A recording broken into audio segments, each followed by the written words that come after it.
Et si je vous disais que cette connexion mystique instantanée que vous ressentez n'est qu'une illusion psychologique dangereuse?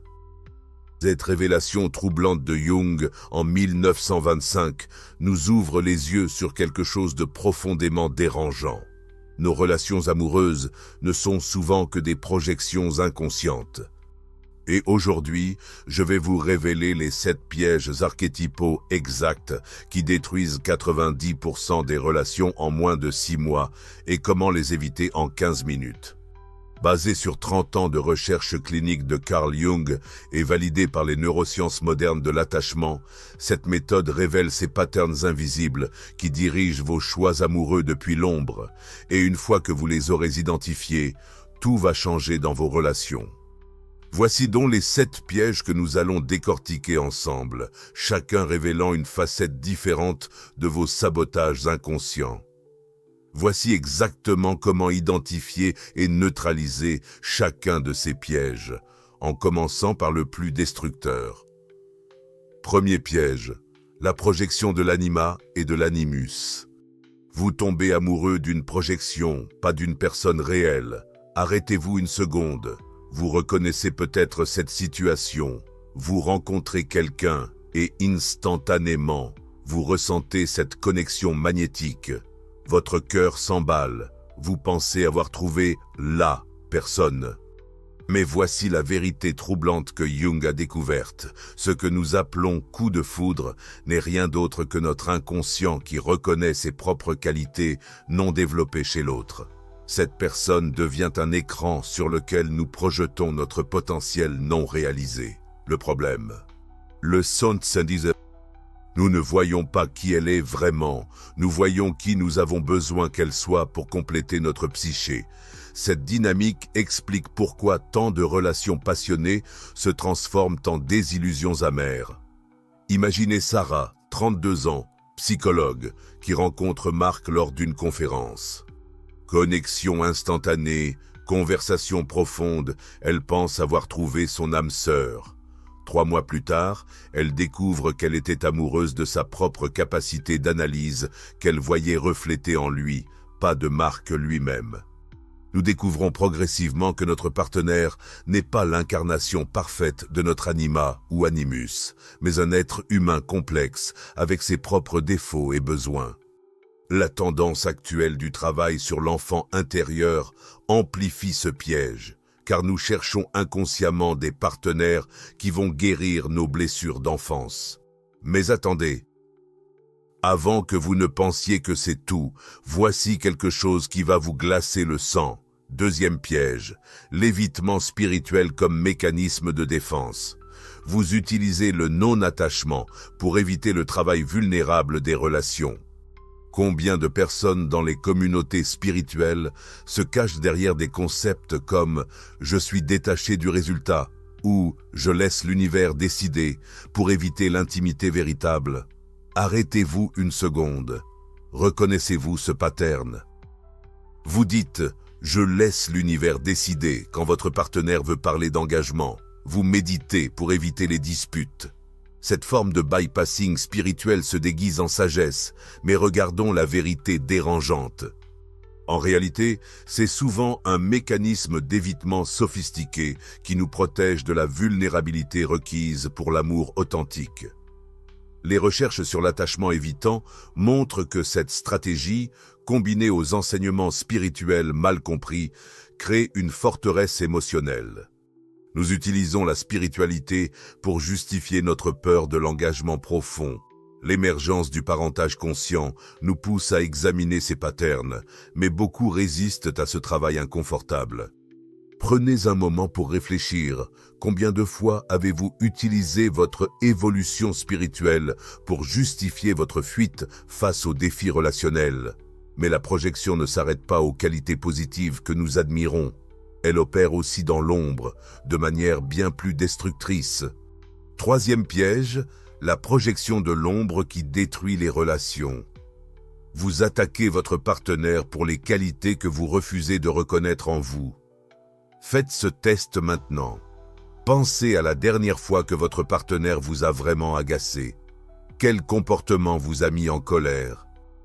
Son égoïsme? Son besoin de contrôle? Maintenant, voici la question qui dérange.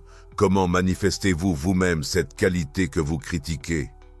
Jung l'a démontré dans ses recherches sur la dynamique de projection de l'ombre. Cette projection de l'ombre est particulièrement dangereuse car elle nous place en position de victime, nous donnant une justification morale pour attaquer l'autre. Les chercheurs spirituels sont particulièrement vulnérables à ce piège car ils développent souvent une image de soi éveillée qui ne tolère pas de voir leurs aspects moins reluisants. Ils utilisent leurs partenaires comme dépotoirs pour toutes les qualités qu'ils jugent non spirituelles. Le processus d'individuation révèle ces patterns, mais seulement si nous avons le courage de regarder notre ombre en face. Cette résistance à l'évolution ne reste jamais interne. Elle se manifeste inévitablement dans la façon dont nous gérons les conflits quotidiens. Quatrième piège, la résistance à l'individuation qui crée des crises. Votre croissance spirituelle menace l'identité factice de votre partenaire. Jung a identifié l'individuation comme le processus naturel de devenir qui nous sommes vraiment. Mais ce processus est rarement synchronisé entre les partenaires. Quand vous commencez à évoluer, à questionner les patterns familiaux, à développer de nouvelles perspectives, cela peut menacer l'équilibre établi dans votre relation. Votre partenaire peut réagir par la peur, la résistance ou même le sabotage inconscient de votre croissance. Ce n'est pas de la malveillance, c'est de la peur. Votre évolution remet en question sa propre stagnation, sa zone de confort, ses mécanismes de défense. Les communautés d'éveil spirituel créent souvent des fossés entre les partenaires quand un seul des deux s'engage dans ce travail. Cette asymétrie génère des tensions qui peuvent détruire même les relations les plus solides. Prenons l'exemple concret. Julien commence un travail thérapeutique, remet en question les patterns familiaux toxiques. Sa partenaire Claire se sent menacée. Si Julien change, qu'est-ce que ça dit de leur relation actuelle? Elle commence inconsciemment à le critiquer, à minimiser sa croissance, à le ramener vers ses anciens comportements.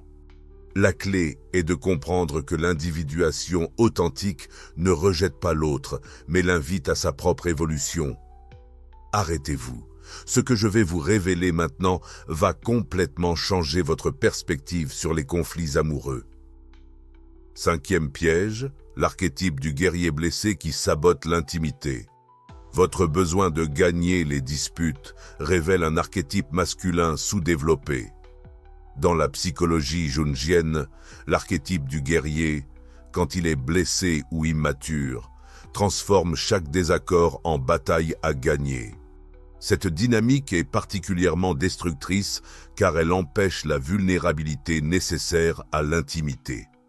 Le guerrier blessé ne peut pas admettre ses torts, ne peut pas s'excuser sincèrement, ne peut pas montrer sa fragilité. Il doit maintenir son image de force à tout prix. Vous voyez ça comment dans la vraie vie? Thomas refuse de s'excuser après une dispute, même quand il sait qu'il a tort. Il transforme chaque conversation en débat à gagner. Quand sa partenaire pleure, il dit « Tu es trop émotionnel » au lieu de la consoler. Son guerrier blessé ne peut pas tolérer la vulnérabilité, ni la sienne, ni celle de l'autre.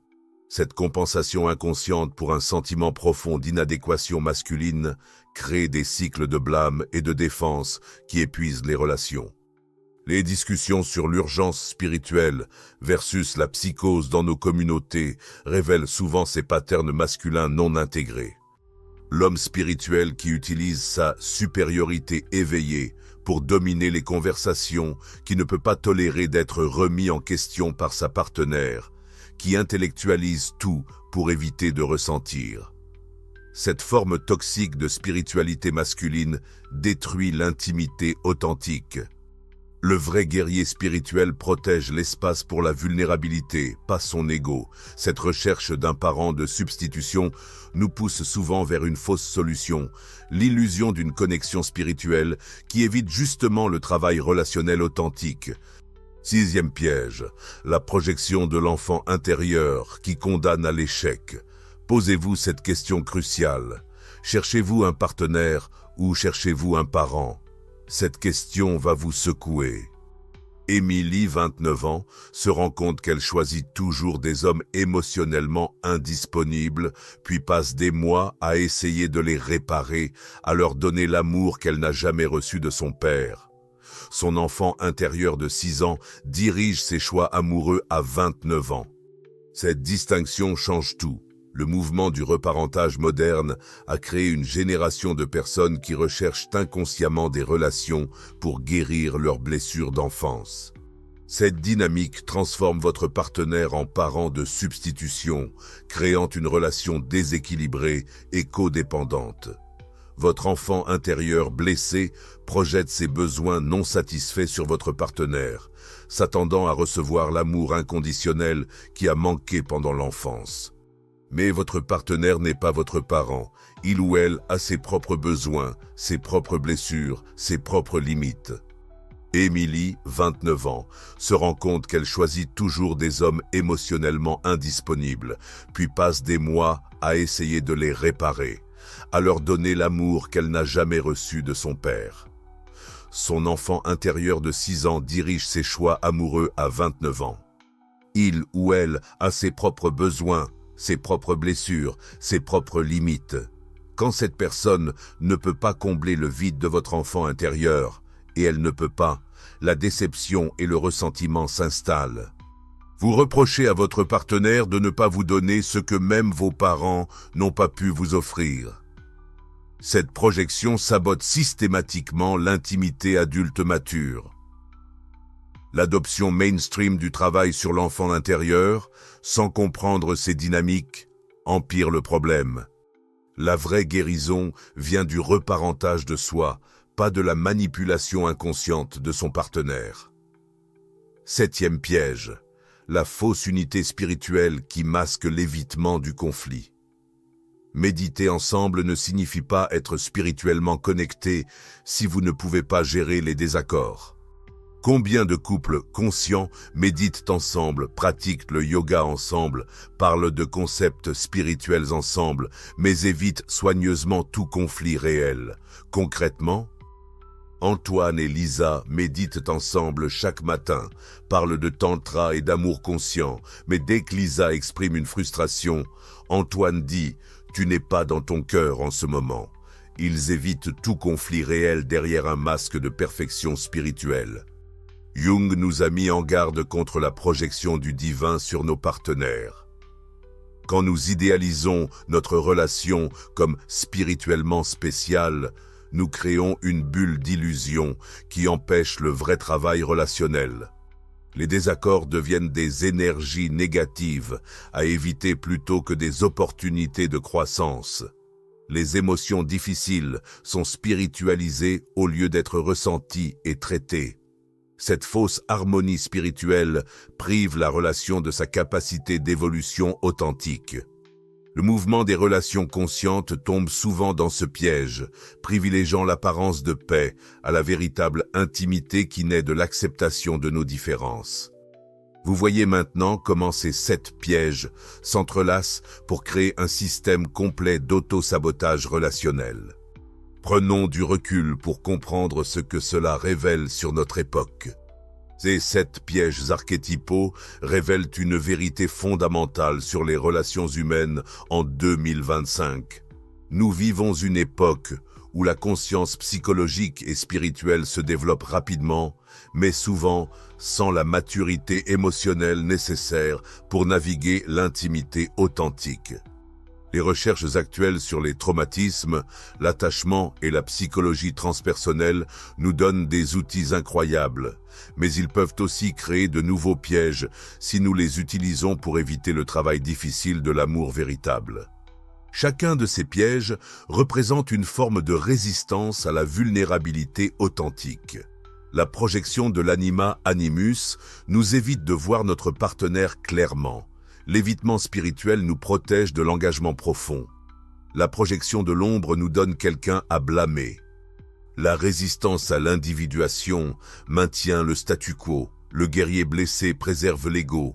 La projection de l'enfant intérieur externalise notre guérison, et la fausse unité spirituelle crée l'illusion d'intimité sans risque. Mais voici ce qui va vraiment vous surprendre.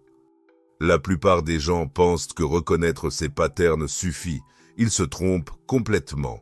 Arrêtez-vous. Avant de penser que cette vidéo se termine, voici la vérité qui va tout changer dans vos relations. La vraie transformation commence quand vous reconnaissez que ces patterns opèrent en vous.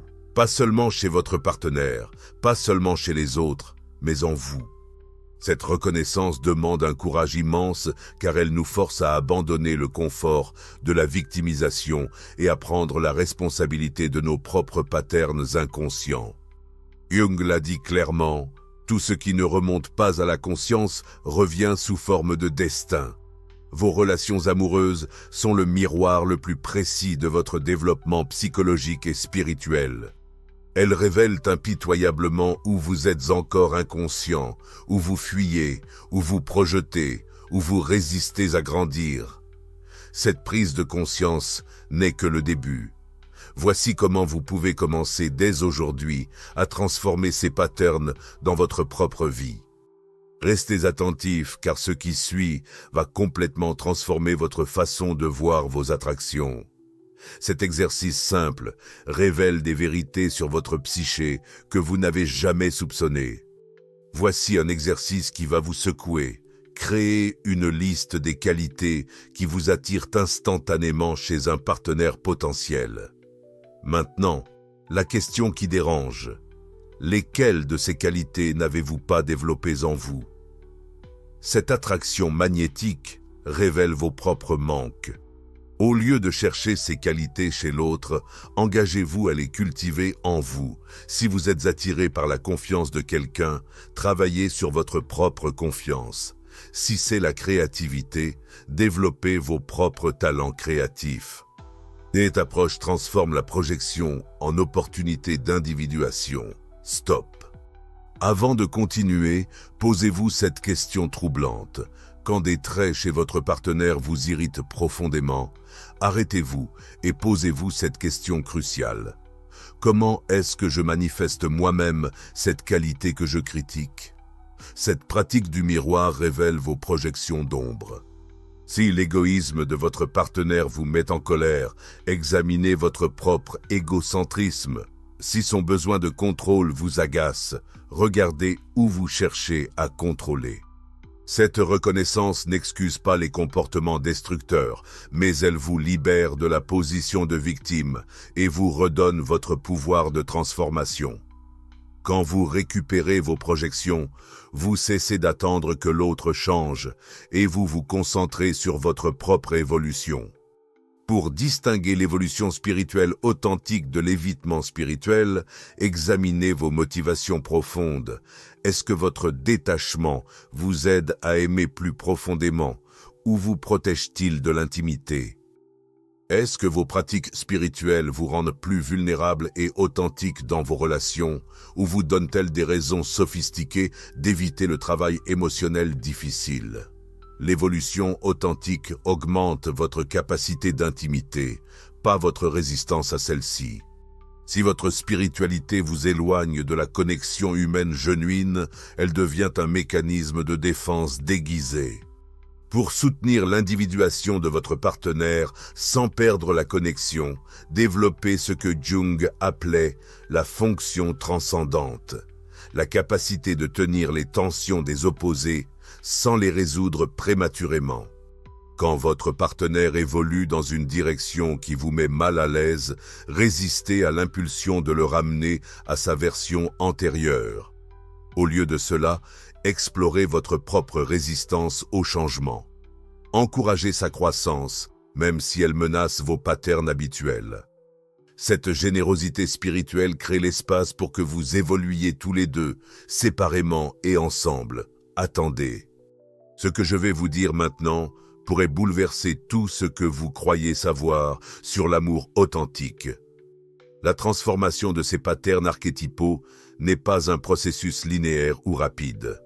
C'est le travail de toute une vie, un processus d'individuation qui se déploie à travers nos relations les plus intimes. Chaque relation devient un laboratoire pour votre développement psychologique et spirituel. Chaque conflit, une opportunité de récupérer vos projections. Chaque défi, une invitation à grandir au-delà de vos patterns inconscients. L'amour authentique ne naît pas de la complémentarité de nos manques, mais de la plénitude de deux êtres individualisés qui choisissent de créer ensemble quelque chose de plus grand qu'eux-mêmes. Cet amour ne craint pas le conflit car il sait que la friction révèle les endroits où la croissance est nécessaire. Il ne fuit pas dans l'idéalisation spirituelle car il trouve le sacré dans l'humanité imparfaite de l'autre. Il ne cherche pas à être complété par l'autre car il s'engage dans son propre processus de complétude. Quand vous sortez de ces 7 pièges archétypaux, vos relations se transforment radicalement. Au lieu de projeter vos besoins non satisfaits sur votre partenaire, vous prenez la responsabilité de votre propre guérison. Au lieu d'utiliser la spiritualité pour éviter l'intimité, vous l'utilisez pour approfondir votre capacité d'amour. Au lieu d'attaquer l'autre pour vos propres qualités refoulées, vous les intégrez avec compassion. Au lieu de résister au changement de votre partenaire, vous soutenez son individuation. Au lieu de transformer chaque désaccord en bataille, vous créez l'espace pour la vulnérabilité mutuelle. Au lieu de chercher un parent de substitution, vous développez votre propre capacité de reparentage intérieur. Au lieu de vous cacher derrière une fausse harmonie spirituelle, vous embrassez l'intimité authentique qui naît de l'acceptation de vos différences. Cette transformation n'est pas seulement personnelle, elle contribue à l'évolution collective de notre façon d'aimer. Vous venez de découvrir ce que 95% des gens ignorent, les mécanismes inconscients qui sabotent leurs relations. En 2025, nous avons accès à plus de sagesse psychologique et spirituelle que toute génération précédente. Nous comprenons les traumatismes, l'attachement, les patterns familiaux, la projection, l'individuation. Mais cette connaissance ne devient transformatrice que quand vous l'appliquez avec courage et vulnérabilité dans vos relations les plus intimes. Vous l'avez vu. Ces 7 pièges archétypaux qui sabotaient 90% des relations amoureuses en moins de 6 mois sont maintenant démasqués. Votre psyché ne peut plus vous tromper avec ses projections inconscientes. Les patterns invisibles qui dirigeaient vos choix amoureux depuis l'ombre sont maintenant exposés à la lumière de votre conscience. Comme promis au début, ces patterns invisibles qui dirigeaient vos choix amoureux sont maintenant exposés au grand jour. Vos patterns inconscients n'ont plus à diriger votre vie amoureuse. Vous avez le pouvoir de les transformer. Mais cette transformation exige que vous abandonniez le confort de l'inconscience et que vous embrassiez la responsabilité de votre propre évolution psychologique et spirituelle. Cette prise de conscience marque la fin de vos relations inconscientes et le début de votre amour authentique. Vous n'êtes plus une victime de vos projections, vous êtes devenu l'architecte conscient de votre destinée amoureuse. Vous voilà maintenant armé de la connaissance qui transforme les relations. Mais cette révélation n'est que le début de votre métamorphose amoureuse. Quel piège archétypal gouvernait secrètement votre vie amoureuse jusqu'à maintenant? Partagez votre plus grande prise de conscience en commentaire. Votre transformation pourrait libérer quelqu'un d'autre de ces chaînes inconscientes. Et si cette révélation jungienne a ébranlé vos certitudes sur l'amour, abonnez-vous et activez la cloche pour découvrir comment transformer définitivement vos patterns relationnels. Car comprendre votre psyché inconsciente, c'est reprendre le pouvoir sur votre destinée amoureuse.